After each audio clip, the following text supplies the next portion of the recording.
Goeie allereerst en van harte welkom bij RTV NOF. Welkom bij deze tjerketjenst op deze snijnte mannen.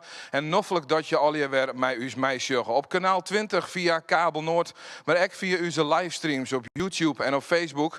En ook aan alle harkers via RTV NOF op de radio. Fijn dat je van de morgen weer bij u binnen. We brengen weer een tjerketjenst vanuit de verbindingstjerke in de Westerrijn. Tegen dank dat zij weer als gastheer optreden willen. En dat wij voor jou alweer deze tjenst bij u thuis brengen kunnen. Voorgangster in deze tjenst is Hilde Graafland van Ternaat. Een bijzonder verhaal. Ze is onlangs beroepen in deze gemeente. Maar terug de coronacrisis had ze eigenlijk nog net echt de kans om met iedereen persoonlijk kennis te maken.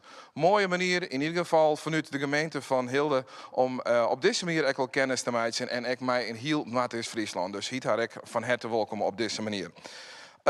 De zang is deze morgen van Yvonne Veenstra en zij wordt begeleid door Johan Boeijenga. Hij speelt op het wargel en de piano. En ook Petra Hiemstra is er. Zij bespeelt de fluit in deze tjenst.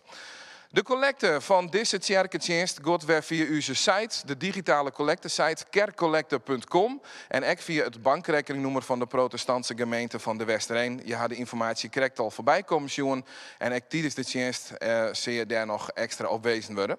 De collecte gaat naar het corona-noodhulpfonds van ZOA. Verderop in de tjenst zal Hilde daar nog iets meer over vertellen wat dit fonds doet. Maar deze collecte mag ik namens RTV NOF nou in ieder geval al van harte bio aanbevelen. Namens alle vrijwilligers die er binnen om jou deze tjenst te brengen, wens ik jou een hele noffelijke, maar vooral gezegende tjerketjenst daar.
Goedemorgen. Inderdaad, ik ben een onbekend gezicht voor u. Ik ben dominee Hilde Graafland. Nog maar een blauwe maandag in Friesland. En toen ik kwam, begon de coronacrisis inderdaad los te barsten. Maar begon ook de zon te schijnen.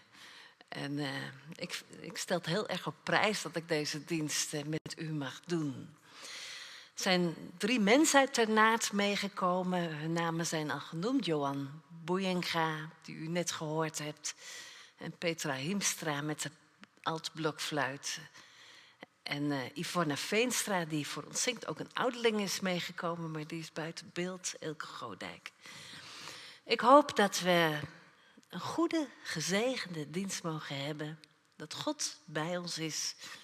Bij ons hier en bij u thuis. En daar zullen we ook om bidden. Zullen we een moment stil zijn als voorbereiding.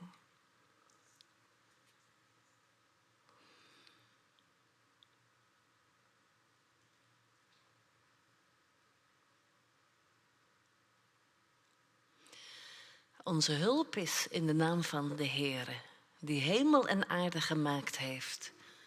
Die trouw blijft tot in eeuwigheid en die niet loslaat het werk van zijn handen.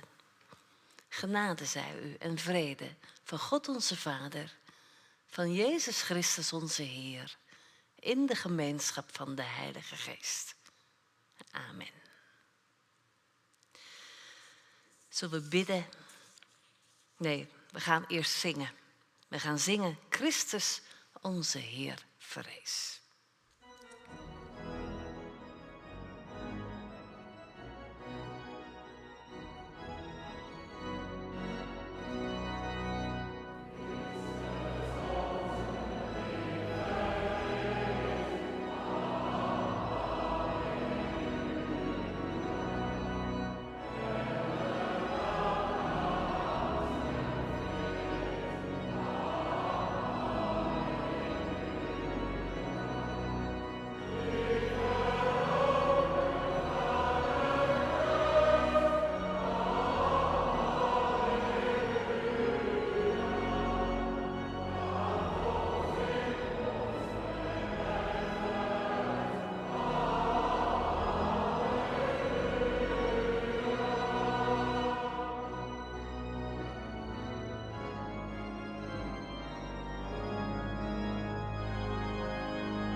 Zullen we God bidden dat Hij bij ons is en dat Hij ons zegent in deze dienst. Trouwe God, Vader in de hemel, dank u wel dat wij vanmorgen tot u mogen komen. Vanuit onze kamer, vanuit ons huis en ook hier vanuit deze kerk. Dat we ons hart mogen verheffen tot u en u aan mogen roepen. Heer, u kent ons, u weet alle dingen, de situatie in ons land, in onze wereld. Al die rampspoed die er is door de corona. Heer, en ook dat we niet samen kunnen komen, maar dat we op afstand verbonden zijn met elkaar. Heer, dank u wel dat we mogen weten dat u bij ons bent. Dat u overal bent.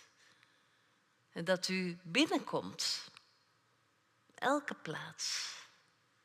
Dat er geen plaats is waar u niet kunt komen. Ook daar waar mensen in slaap zijn gebracht. Waar mensen zich niet bewust zijn op dit moment. Maar ook bij ons, in onze kamer, in ons huis. In ons leven, Heere God, wat zo in beslag wordt genomen door wat er gebeurt. U kunt binnenkomen en uw vrede geven. En daar bidden we ook om. Om vrede in ons hart. Om een woord wat ons helpt. Wat ons kracht geeft. Om uw aanwezigheid dichtbij. Zodat we verder kunnen. Zegen ons. Help ons. En wees bij ons. Dat vragen we u uit genade. Amen. We gaan luisteren naar het lied His Life for Mine.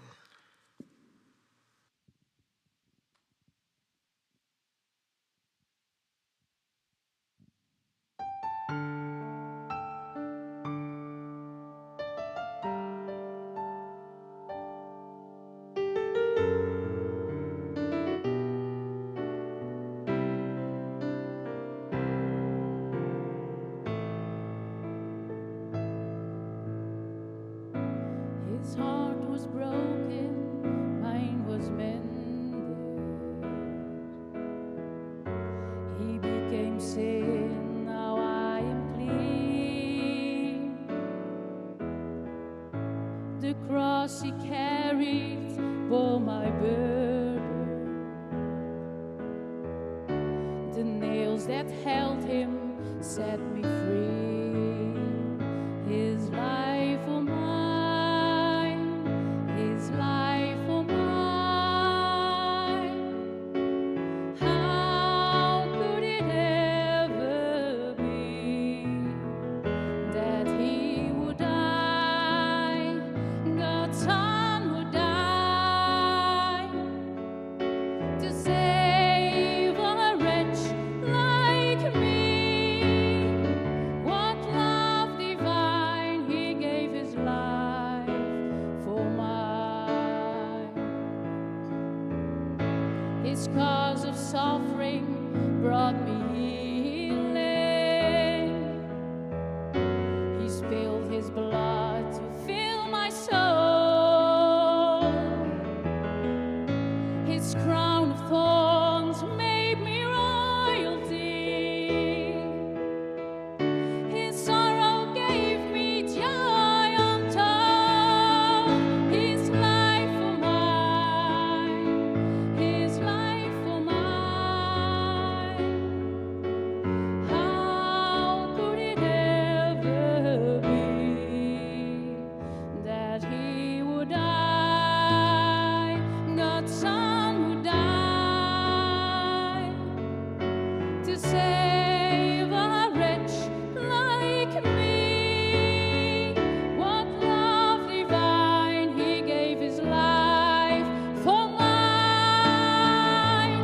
He was despised and rejected, stripped of his garments and oppressed. I am loved and accepted, and I wear a robe of righteousness. His life for mine, his life for mine. How could it ever be that he would die, God's Son would die, to save a wretch like me?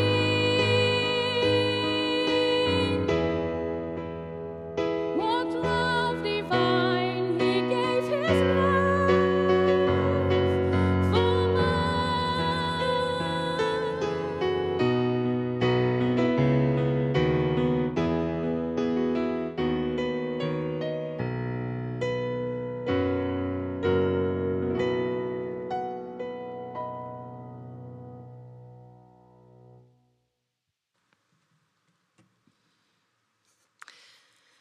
We lezen vanmorgen uit Johannes 20, vers 19 tot 29. Op de avond van die eerste dag van de week waren de leerlingen bij elkaar. Ze hadden de deuren afgesloten omdat ze bang waren voor de Joden. Jezus kwam in hun midden staan en zei: "Ik wens jullie vrede." Na deze woorden toonde hij hun zijn handen en zijn zijde. De leerlingen waren blij omdat ze de Heer zagen. Nog eens, zei Jezus: "Ik wens jullie vrede. Zoals de Vader mij heeft uitgezonden, zo zend ik jullie uit." Na deze woorden blies hij over hen heen en zei: "Ontvang de Heilige Geest. Als jullie iemands zonden vergeven, dan zijn ze vergeven. Vergeven jullie ze niet, dan zijn ze niet vergeven." Een van de 12, Thomas, dat betekent tweeling, was er niet bij toen Jezus kwam. Toen de andere leerlingen hem vertelden: "Wij hebben de Heer gezien", zei hij: "Alleen als ik de wonden van de spijkers in zijn handen zie en met mijn vingers kan voelen en als ik mijn hand in zijn zij kan leggen, zal ik het geloven." Een week later waren de leerlingen weer bij elkaar en Thomas was er nu ook bij. Terwijl de deuren gesloten waren, kwam Jezus in hun midden staan. "Ik wens jullie vrede," zei hij. En daarna richtte hij zich tot Thomas: "Leg je vingers hier en kijk naar mijn handen en leg je hand in mijn zij. Wees niet langer ongelovig, maar geloof." Thomas antwoordde: "Mijn Heer, mijn God." Jezus zei tegen hem: "Omdat je me gezien hebt, geloof je. Gelukkig zijn zij die niet zien en toch geloven." Tot zover. We gaan nu zingen het lied "Omdat Hij leeft, ben ik niet bang voor morgen."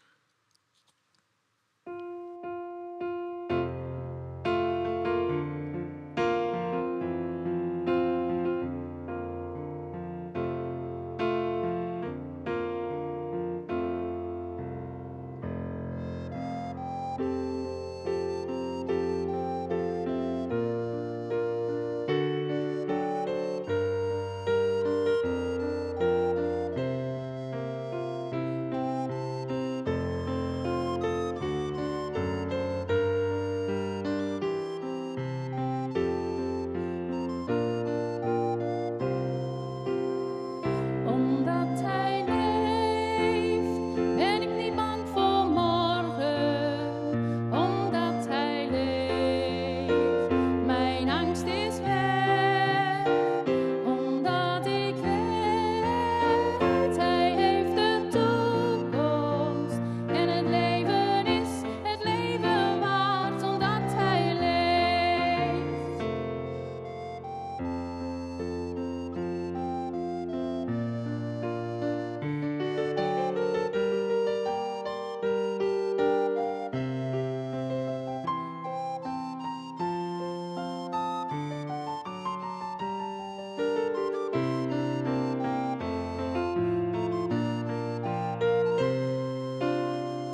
Because he lives, I can face tomorrow.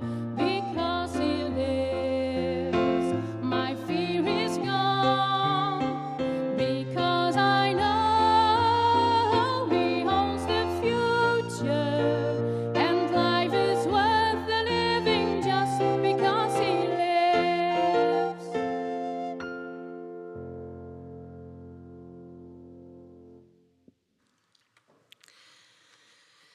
Het thema van de preek, zeg ik maar, vanmorgen is de Heer met de littekens. Beste luisteraars en kijkers, gemeente van onze Heer Jezus Christus. Vorige week vierden we Pasen. Het grootste christelijke feest. Onvoorstelbare heilsdaad van God. Maar moeilijk vast te houden. Moeilijk om als paasgelovigen het hele jaar door te leven. Waarom? Omdat we in zo'n onverloste wereld leven. Met dood, met pijn, met wonden die geslagen worden en die we ook bij elkaar slaan. In deze coronatijd komt het wel heel dichtbij. Al die ernstig zieke mensen die eenzaam voor hun leven vechten.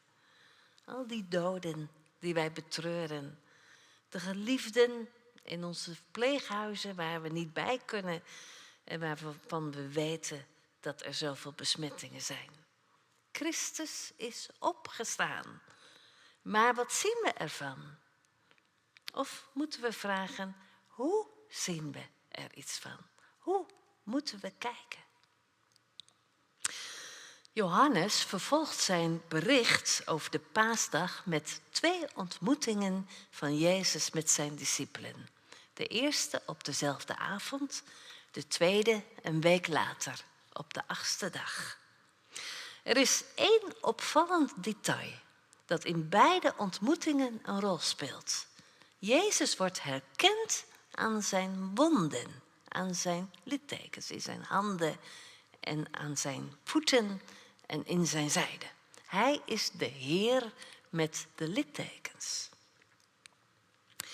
Op die eerste avond zitten de discipelen bij elkaar, achter gesloten deuren, uit angst voor de Joden. Misschien zijn ze bang dat ze verantwoordelijk worden gehouden voor de verdwijning van het lichaam van Jezus uit het graf. Maar ook in grote verwarring. Het graf was leeg. Johannes en Petrus hebben het gezien. Misschien zijn ze zelf nog wel bezig kijken. Maria van Magdala zegt dat ze de Heer ontmoet heeft. Wat moeten ze ervan denken? En dan opeens komt Jezus in hun midden. En zegt, alsof het de gewoonste zaak van de wereld is, shalom, vrede, zijn jullie. En, lezen we er direct achteraan, na deze woorden toonde hij hun zijn handen en zijde. Ze weten gelijk met wie ze te maken hebben. Het is Jezus, de gekruisigde en gestorven Jezus die daar levend voor hen staat. Toch zou je het zo niet verwachten. Ja, je verwacht het natuurlijk sowieso niet. Maar als je moest bedenken dat de opgestane Heer verschijnt, dan verwacht je toch eigenlijk eerder een lichtgestalte. Hè? Een gaaf, glanzend, hemels lichaam, net als de engelen. Maar zo komt hij niet. Hij komt met zijn wonden, met littekens die gaafheid ontsieren. Wat moeten we precies denken bij het lichaam waarin Jezus verschijnt? Dat kunnen we ons toch niet voorstellen. Iemand die gestorven is en die dan leeft. In de Bijbel lezend kunnen we er 2 dingen over zeggen. Aan de ene kant is het de gestalte van Jezus anders dan voor kruis en opstanding. Hij komt door een gesloten deur binnen. Hij houdt een zekere afstand. Raak mij niet aan. Houd mij niet vast, zegt hij tegen Maria van Magdala. En ook valt op dat de leerlingen hem vaak niet zo herkennen en aarzelen. Maar aan de andere kant verschijnt Jezus wel met een lichaam, niet als een geest. Hij toont zijn handen en voeten en zijde. Ze mogen hem betasten. We lezen ook dat Jezus voor hun ogen een gebakken visje eet. Nou ja, wat is menselijker dan een gebakken visje eten? En ook die littekens. Wat is menselijker dan littekens? Ja, een litteken, dat is het gevolg van een diepe wond. Bij een schaafwond, dan zie je er al snel niet zoveel meer van. Maar bij een diepe wond wel. Als je geopereerd bent, of een ongeluk hebt gehad en gehecht moest worden, of mensen die gemarteld zijn en die geen verzorging hebben ontvangen, die zitten vol met wonden. Die genezen uiteindelijk wel. Je voelt na verloop van tijd ook geen pijn meer, maar er blijven littekens, die soms nog wel trekken trouwens. Zo blijft er een herinnering aan de wond, een teken van het lijden. En aan een litteken kun je ook iemand herkennen. Als er een lichaam ergens gevonden wordt, dan kijkt men ook altijd of er littekens zijn, zodat men iemand kan identificeren. Nou, u hebt misschien ook wel littekens, hè? Zeker als je oud bent. Maar dat kan ook als je jong bent. Als kind van 3 kwam ik tussen de deur van de auto. En ik heb hier al mijn hele leven lang een litteken. Die heb ik op mijn 80ste natuurlijk nog. Jezus heeft diepe wonden opgelopen. Er zijn lange nagels door zijn polsen en voeten geslagen. En er is met een speer in zijn zijde gestoken. Die wonden zijn zo diep, die zijn niet ongedaan gemaakt. Zelfs niet door de opstanding. En zo laten die littekens van Jezus zien, er was een bitter lijden, maar het is geleden. Er was een harde strijd, maar het is gestreden. Ik ben dood geweest, maar zie, ik leef. En aan mijn littekens kun je altijd zien, de dood is overwonnen. De schuld is verzoend. De Satan is vermorzeld. Geen gaaf en ongerept opstandingslichaam dus. De opstanding is niet zoals wanneer je een deuk in je auto hebt en je laat hem uitdeuken en plamuren en schuren en polijsten en lakken en je ziet er niks meer van. Nee, je ziet er wel wat van. De wonden van Christus worden niet weggepoetst. Hij is getekend voor het leven. Wat moeten we daarvan denken? Willem Barnard, dat was een theoloog en een dichter, die schrijft dat hij het troostend en drukkend vindt. Dus zwaar vindt. Want, zegt hij, het zal wel betekenen dat het kwaad niet wordt uitgewist, maar omgezet in goed. Het verleden wordt niet geloochend, maar verzoend. Wat er geweest is, wordt niet ongedaan gemaakt. Wij worden niet vereeuwigd. De tijd blijft ons bij. Ook als er sprake is van vrede, shalom, volledigheid, alles bijeengebracht, niets meer ontbrekend, dan draagt die sporen van de nood en de strijd die eraan vooraf gingen. Dat wordt niet weggenomen. Niets wordt weggenomen. Maar alles wordt aanvaard en verzoend, schrijft hij. En dan schrijft hij in een voetnoot erbij dat hij dit het moeilijkste vindt van het geloof. Dat alles aanvaard moet worden, aangenomen, opdat het verzoend kan worden. Dus ik versta hem zo. Als we dingen ontkennen, wegwimpelen, wegpoetsen, dan word je nooit verzoend. Dan kom je er nooit klaar mee. Als je het niet wilt toegeven, blijft het staan. Je moet het aanvaarden. Dan kan het verzoend worden. Dat is dus wel moeilijk. Dus ja, het heeft iets drukkends, die littekens van Jezus. Omdat er dus geen goedkope oplossing is. Het is niet allemaal halleluja, alles is voorbij, we hoeven nergens meer om te kijken. Hij heeft alles voor ons opgelost. Nee, het zou onecht zijn ook. Maar het is dus wel zwaar. Het doet ertoe hoe wij leven, hoe wij kijken in de wereld, wat we doen met wat we zien en horen. Wij raken de last van ons verleden niet zomaar kwijt. Maar het is ook troostend, want die littekens laten de overwinning zien. Het kwaad is omgezet in goed. Het verleden is verzoend. Wij geloven in zijn overwinning, maar niet zonder de strijd die eraan vooraf ging. Kijk, en zo kunnen we Pasen eigenlijk beter vasthouden in ons leven. Kunnen we de gekruisigde en opgestane Heer belijden in deze weerbarstige wereld. Deze harde realiteit. Die twee, de gekruisigde Heer en de opgestane, die moeten we bij elkaar houden. Nu terug naar het tweede verhaal, naar Thomas, die er niet bij was die eerste paaszondag. Thomas moet eraan geloven dat Jezus leeft. Dat is moeilijk voor hem. Hij had het kruis gezien. Hij had de totale nederlaag en ontluistering gezien. De pijn, het smartelijke lijden. Hij was getraumatiseerd, zouden we kunnen zeggen. Het had hem doof en blind geslagen. Hij had zich teruggetrokken in zijn eigen kokon. Misschien had hij ook zijn karakter niet mee. Hè? Er zijn mensen die altijd eerder aan het slechtste scenario denken. Die eerder tot de duisternis geneigd zijn dan tot het licht. Ook deze mensen moeten hun kaarsje bij de paaskaars houden en licht gaan dragen, schrijft Willem Barnard Fijntjes.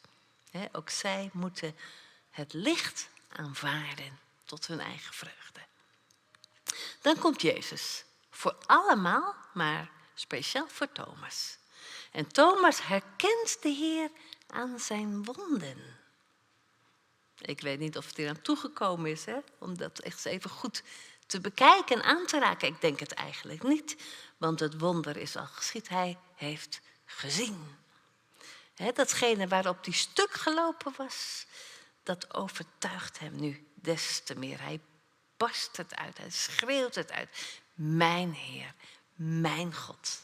Dat is een belijdenis. Dat is ook het diepste wat we kunnen zeggen over Jezus. Mijn Heer, mijn God. Geen gladde woorden. Alles wat wij gladjes en makkelijk zeggen, schiet tekort. Is het net niet. Het is een stamelen, het is een schreeuw die uitgeperst wordt uit het duister van de twijfel. Mijn Heer, mijn God. En daar gaat het nou om die belijdenis. Of je nu Thomas heet of een andere naam, met die belijdenis is alles over Jezus gezegd. Johannes, die zo nadrukkelijk over de wonden van Jezus heeft geschreven, zal later nog iets opvallends schrijven. Ik wil dat toch eventjes noemen. Als hij als balling op het eiland Patmos leeft, krijgt hij wonderlijke visioenen. In Openbaringen 5 beschrijft hij het volgende. De deur staat open in de hemel en er zit iemand op de troon met een boekrol. God. En die vraagt, wie is waardig de zegels van die boekrol te verbreken en die boekrol te openen? Niemand. Maar, zegt een van de oudsten, de leeuw van Juda, de telg van David, die heeft de overwinning behaald. En daarom mag hij de zegels verbreken en de boekrol openen. Wie of wat ziet Johannes dan? Ziet hij dan een leeuw? Nee, hij ziet een lam. Een lam dat staat als geslacht. Dus een lam met een litteken in de hals waar het ooit geslacht is. Een weerloos, stom offerdier met dat teken van zwakheid en nederlaag. Dat is het beeld waarin de hemelse overwinnaar verschijnt. Het is natuurlijk symbolisch. Maar het is of in het visioen het lam opeens de trekken begint aan te nemen van de Heer met die tekenen van zijn lijden en dood. De littekens van hem die als een weerloos lam afgeslacht werd. Hij alleen kan het boek in Gods hand openen. Hij is de leeuw die verschijnt als een lam die staat als geslacht. Dus aan die littekens zal Christus voor eeuwig herkenbaar blijven. Wij zullen hem nooit zonder die littekens zien. Wij zullen altijd een gekruisigde en opgestane Christus volgen. Jij en ik, wij lopen ook littekens op in het leven. Niet alleen schaafwonden, ook diepe wonden. Trauma's misschien wel. Sommige mensen worden wel heel diep gekwetst en geschonden. Denk aan oorlogen. Denk aan seksueel geweld. Aan onrecht. Aan vervolging. Maar ook aan ziekte en handicap.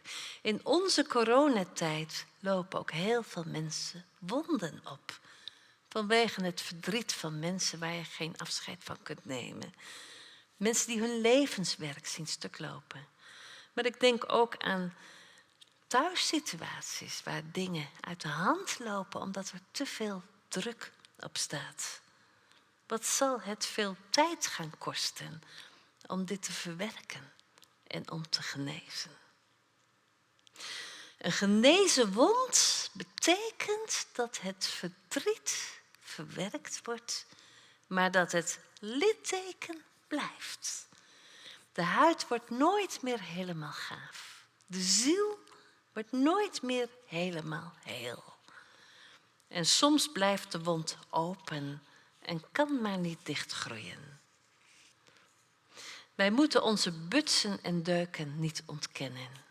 Wij hoeven niet van die glad gepolijste gelovigen zijn die altijd kunnen glimlachen.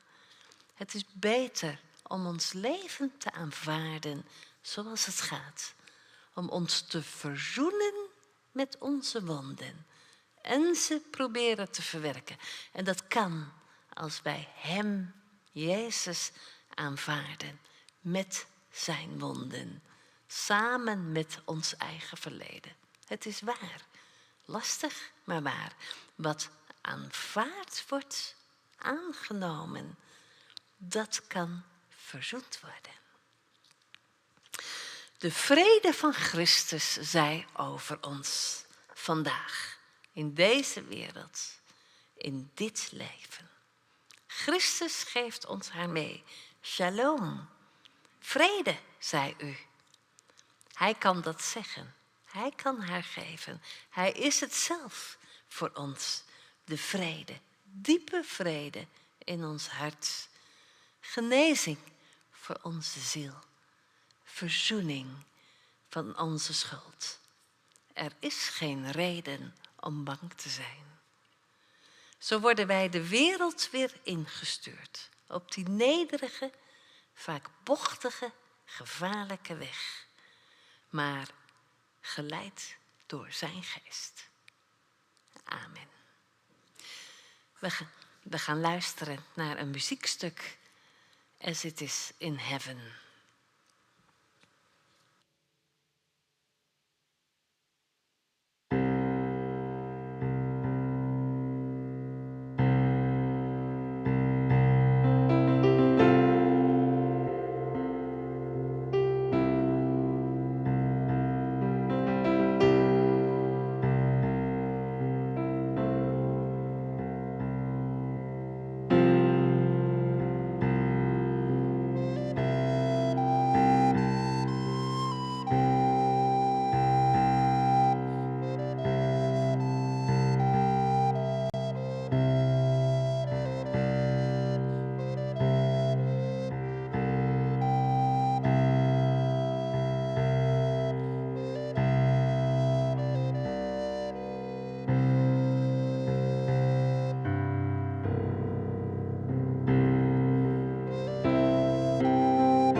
Zullen we samen God danken, bidden. We zullen ook een moment stil zijn, zodat u ook uw eigen gebed kunt uitspreken. En daarna bidden we het Onze Vader. Trouwe God, Vader in de hemel, dank u wel dat we u hebben mogen zien vanmorgen als de Heer met de littekens. Uw komst in onze wereld heeft voor eeuwig zijn sporen nagelaten. Het zijn de tekenen van wreedheid en lijden, van de haat van de wereld en de verachting. Het zijn ook de tekenen van onze schuld en zonde, van ons verleden. Het gaat nooit meer helemaal weg. Het zal altijd te zien zijn. Heer, maar we weten ook, God zij dank, dat het tekenen van overwinning zijn. Dat het kwaad is omgezet in goed. Dat het verleden is verzoend. Dat de schuld is vergeven. Heer, en dat mogen we nu al geloven. Ook al leven we nog steeds in een wereld die bol staat van kwaad en schuld en lijden. En is ook ons eigen leven gebrekkig en te weinig. U bent de opgestane Heer met de littekens. In alle gebrokenheid mogen we dat geloven. Heer, we bidden voor elkaar. U kent onze littekens. U kent onze wonden die zo moeilijk kunnen sluiten. U kent ons verdriet, onze pijn, onze frustraties, onze trauma's, onze zielenpijn. Wilt u ons genezen? Wilt u geven dat wij volharden mogen, dat wij ons heil steeds weer bij u zoeken en dat we de hoop vasthouden dat u er bent en dat u ons vasthoudt. Heer, wij bidden u voor de grote nood in onze wereld van vandaag. We bidden voor de zieken in al hun angst en onzekerheid. Voor de ernstig zieken op de IC's. We bidden voor al de verzorgende verplegen artsen. Heer, we bidden voor de mensen in de verpleeghuizen die verstoken zijn van familiecontact. Ook angstig zijn en hun families. Heer, wat is er toch veel verdriet op dit moment. De nabestaanden van mensen die overleden zijn, heel snel ziek geworden, overleden. Ze hebben ze misschien niet eens meer gesproken. Heer, ontferm u. Wees nabij. Geef dat, dat er troost mag zijn. Balsem op de wonden. Ontferm u. We bidden, Heere God, overal waar spanningen ontstaan zijn in huwelijken, in gezinnen, doordat mensen binnen moeten blijven, op elkaar aangewezen zijn. We bidden dat daar ook uw nabijheid mag zijn, dat er iets van rust mag komen, oplossing, dat er gesproken kan worden. En we bidden ook voor mensen die hun toekomst in duigen zien vallen. Hun bedrijfje, hun zaak, hun verdiensten zien wegvallen. We bidden dat ze kracht krijgen, hoop houden. Vindingrijkheid krijgen om verder te kunnen.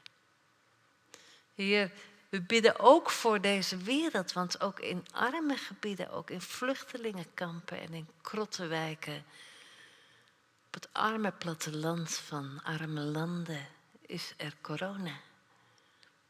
We bidden dat er hulp mag zijn, hulp mag komen. Maar bovenal dat u erbij bent, het ziet. dat u uw handen uitgestrekt houdt over al die mensen, over uw wereld. Heer, wij staan machteloos, wij zijn maar kleine mensen. We bidden wel dat we doen wat we kunnen doen. Maar we leggen het ook in uw handen. U bent God. U hebt de macht, o God, ook om te genezen, om het virus een halt toe te roepen. Daar bidden we om. We bidden ook dat er hulp zal zijn. Dat mensen zich geroepen voelen om gezonden te worden. Geef ze daar kracht voor, Heer God, ook hier in Nederland. Om al dat werk te doen, ook nu op lange termijn. Wees nabij.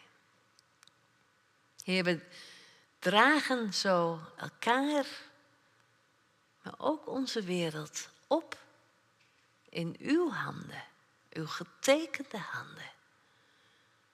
Laat zo uw koninkrijk mogen komen. Laat zo, Heere God, uw recht gedaan mogen worden. En uw vrede in de harten van de mensen tot in eeuwigheid. Bidden wij in stilte.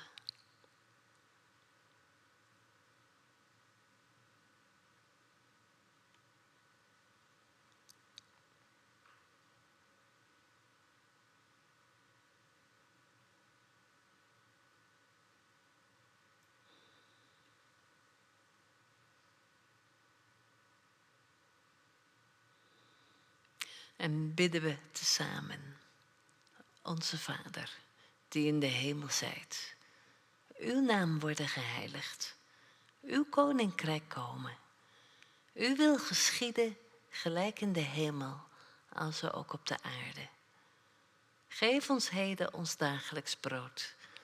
En vergeef ons onze schulden, gelijk ook wij vergeven onze schuldenaren. En leid ons niet in verzoeking, maar verlos ons van de boze. Want van u is het koninkrijk en de kracht en de heerlijkheid tot in eeuwigheid. Amen. Er is ook een collecte in deze dienst. Ik zal u er iets over zeggen. We willen collecteren voor de ZOA. Dat is een organisatie die is al heel oud, al heel lang bezig in gebieden in Nederland waar de nood hoog is. Vaak waar noodhulp nodig is. Dat is in eerste instantie natuurlijk voedsel en water. Maar daarna komt er ook opbouwhulp die nodig is om weer een bestaan op te zetten. Een voorbeeld die op dit moment natuurlijk heel actueel is de hygiëne. In vluchtelingenkampen bijvoorbeeld. Ja, hoe doe je dat als er zo weinig water is, zo weinig sanitair? En dan helpt ZOA mee met het uitdelen van hygiënepakketten. Waar zeep in zit, wasmiddel, maandverband en papieren zakdoekjes. En ze werken ook aan voedselvoorziening en toegang tot schoon water en voorlichting. Nou ja, we snappen wel, de wereld is groot. ZOA werkt op een aantal plekken. Ze kunnen ons geld goed gebruiken. En het is goed, denk ik, ook om voor ons te doen wat we kunnen doen. Dus ik beveel de collecte van harte aan. Ik denk dat er een balkje zichtbaar is met het nummer van de protestantse gemeente de Wester 1. Dus dat kunt u overnemen onder vermelding van ZOA. U kunt ook gaan naar kerkcollecte.com. Dus .com. En de informatie invullen. En je kunt zelfs met die QR-code scannen. En dan gaat het allemaal vanzelf. Dus van harte bij u aanbevolen. Ons laatste lied is het lied Kroon hem met gouden kroon. En dat gaan we zingen samen met Nederland Zingt.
Jezus wenste zijn discipelen en ook ons zijn vrede toe. Wij mogen gaan de nieuwe week in. Ja, onder de hoede van zijn zegenende handen. Ga dan heen in vrede. Draag de zegen van God. De genade van onze Heer, Jezus Christus. De liefde van God, onze hemelse Vader. En de gemeenschap van de Heilige Geest. Zij en blijven met u allen. Amen.